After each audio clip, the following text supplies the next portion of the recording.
Successful policies establish what must be done and why it must be done, but not how to do it. Good policy is endorsed, meaning that the management supports the policy. Relevant, meaning that the policy is applicable and supports the goal of the organization. Realistic and makes sense. Attainable, or in other words, it can be successfully implemented. Adaptable, meaning that it can be changed. Enforceable, such that controls that can be used to support the policy exist. And finally, inclusive, which means that the policy scope includes all relevant parties. Let us examine these characteristics in more detail. Actions speak louder than words. For a cybersecurity policy to be successful, leadership must not only believe in it but must also demonstrate active commitment by serving as role models. A and B have strong mobile password policies. The CEO of A has IT disable his because he doesn't want to type in a password every time. CEO B, on the other hand, participates in rollout trainings and demonstrates the wipe feature after 5 bad password attempts to employees. Nothing will doom a policy quicker than having management ignore or disobey it. Conversely, visible leadership and encouragement are two of the strongest motivators known to humankind.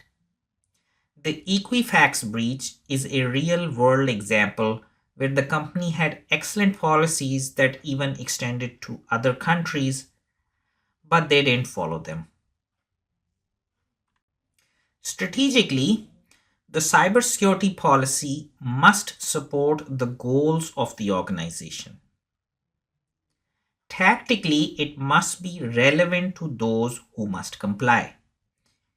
Introducing a policy to a group of people who find nothing recognizable in relation to their everyday experiences is a recipe for disaster. CEO of Company A gives a seminar on physical access security. He distributes a sample policy template. Two requirements are that the exterior doors are locked at all times and that every visitor be credentialed. Interestingly, Company A has small offices that require public accessibility.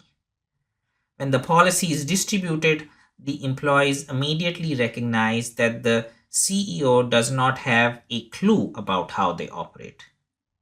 Policy writing is a thoughtful process that must take into account the environment, otherwise, they will be ignored.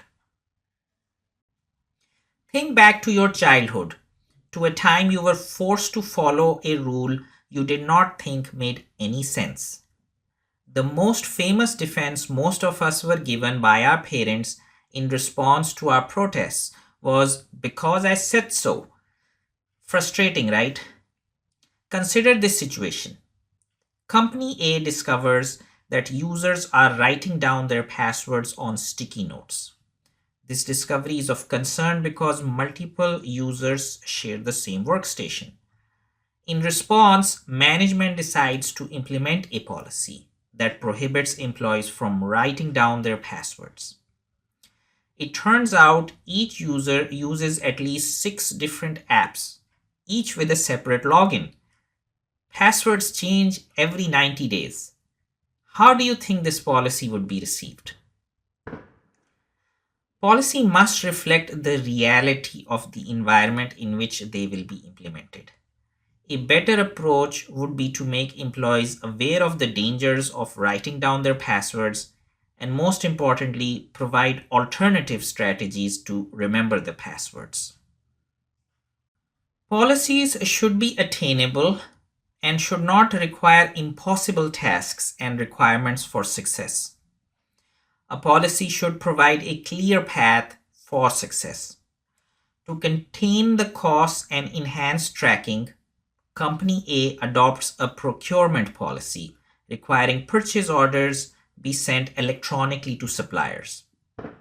However, procurement personnel despise the secure file transfer application because it is slow, difficult to use, and frequently offline. It is important to seek advice and input from key people in every job role to which the policies apply. If unattainable outcomes are expected, people are set up to fail. In order to thrive and grow, businesses must be open to changes in the market and willing to take measured risk. A static, set in stone information security policy is detrimental to innovation.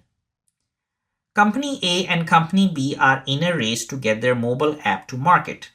A's programming manager instructs her team to keep the development process secret and not to involve any other departments, including security and compliance. She has 100% faith in her team and knows that without distractions, they can beat Company B to market. B's programming manager takes a different tack. She demands that security requirements be defined early on. In doing so, her team identifies a policy roadblock. They need to develop custom code for their mobile app, but the policy requires that standard programming languages be used. Working together with the security officer, the programming manager establishes a process to document and test the code so that it meets the intent of the policy. Management grants an exception to review the process in line of new development methodologies. Company A does get to market first. However, their product is vulnerable to exploit, puts their customers at risk, and ultimately gets bad press. Instead of moving on to their next project, the development team needs to spend their time rewriting code and issuing security updates. Company B gets to market a few months later. They launch a functional, stable, and secure app. An adaptable information security policy recognizes that information security is not a static point in time endeavor, but rather an ongoing process designed to support the organizational mission. Enforceable means that administrative, physical, or technical controls can be put in place to support the policy, that compliance can be measured, and if necessary, appropriate sanctions applied. Company A and B both have a policy stating that internet access is restricted to business use only. A does not have any controls in place to restrict access. Instead, they leave it up to the user to determine business use. B implements web filtering and restricts site access. They review the filtering log daily and conduct training sessions explaining the rationale behind the policy. Company A workstation is infected with malware. A's management decides to fire the workstation's user for browsing the web. He files a protest claiming they have no proof that his browsing wasn't for business use, and there is no clear understanding of what business use meant. He also protests that his manager is always surfing the web without consequence.